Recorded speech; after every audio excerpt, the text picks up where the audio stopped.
I would look for someone who is willing to take me through the disability claim or appeal process with empathy and understanding. But I would also want someone to be confident enough in their experience in disability and insurance law to have difficult conversations with me. And I take those personal preferences into how I communicate with clients. That means that I listen as patiently as possible, but I will also focus conversation on gathering the information most important in evaluating or working on a client's case. I return calls and emails as quickly as possible, and to be honest, I can often read and reply to emails more quickly than phone calls. My ability to respond quickly is affected by both other case deadlines and scheduled times that I need to be out of the office for courts, hearings, or meetings.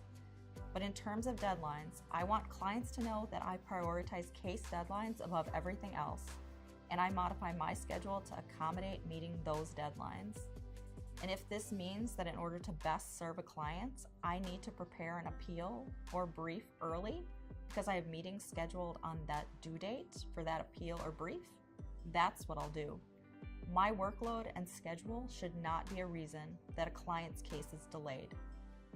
And at the same time, if I need additional evidence to complete an appeal, and that evidence is outstanding, but important in order to be able to put a client's best case forward with an insurance company, then I will take additional time to submit that appeal. And if I was a prospective disability client, I would also be looking for someone that can explain to me what I need in relation to my disability case, and that she has experience doing exactly what I need.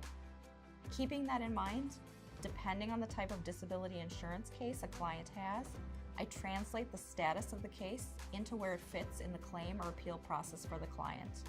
And I understand that even though the process for handling disability insurance cases is very familiar to me, that it is totally new and completely overwhelming to clients. And I remind myself when explaining an appeal process or how litigation works to a new client that I need to be patient and responsive to concerns about the process to make sure we're starting our relationship on the same page.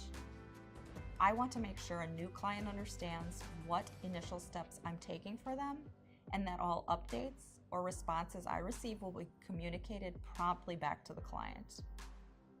And if I was a prospective disability client, it would also be very important to me to know that I found an attorney who takes pride in their work and is good at it.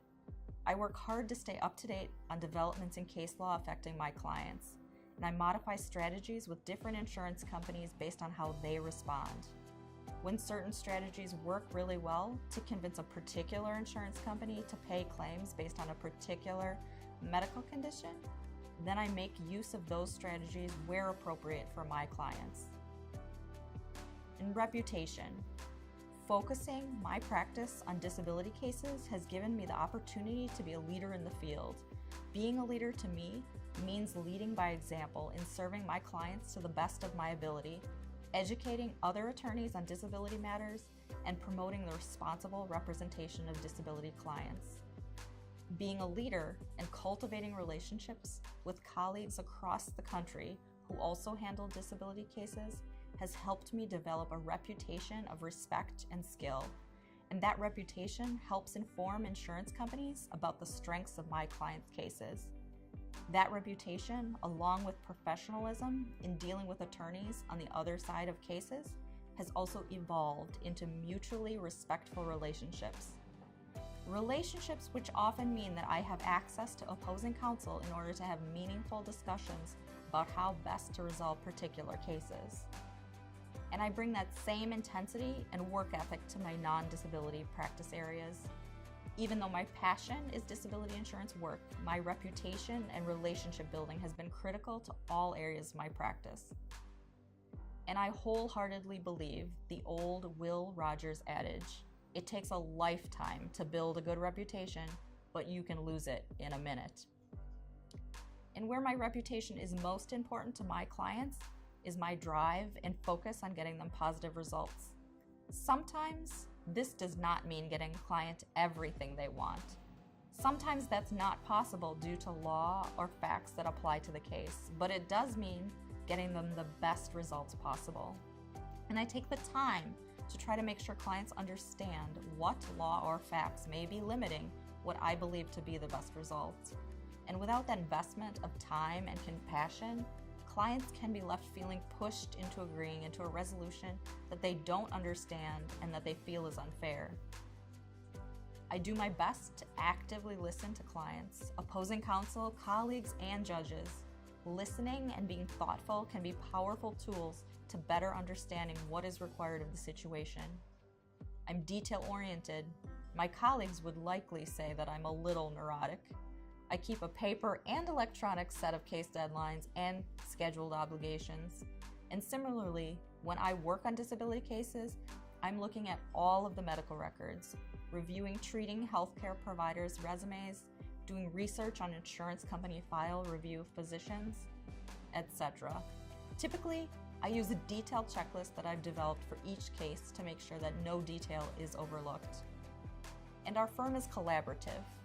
In a case where one of us is working on a claim with a less common medical condition, we don't hesitate to brainstorm on ways to support claims of associated functional limitations or on specific appeal or litigation strategies. And do I have an ethos or specific belief in relation to being an attorney? Absolutely. I believe that being an attorney is a great responsibility, and I think that responsibility is even greater when working with disability clients. Clients dealing with serious medical conditions or injuries that are preventing them from working are facing a life-altering situation. This is often devastating.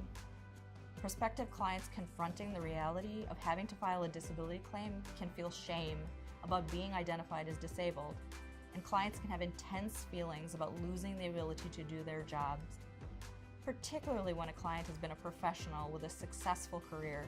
The loss of that career can feel like a death. And I sincerely understand those feelings and work hard to compassionately work with clients to try to refocus on efforts of recovery or coping while dealing with the details of the case for them.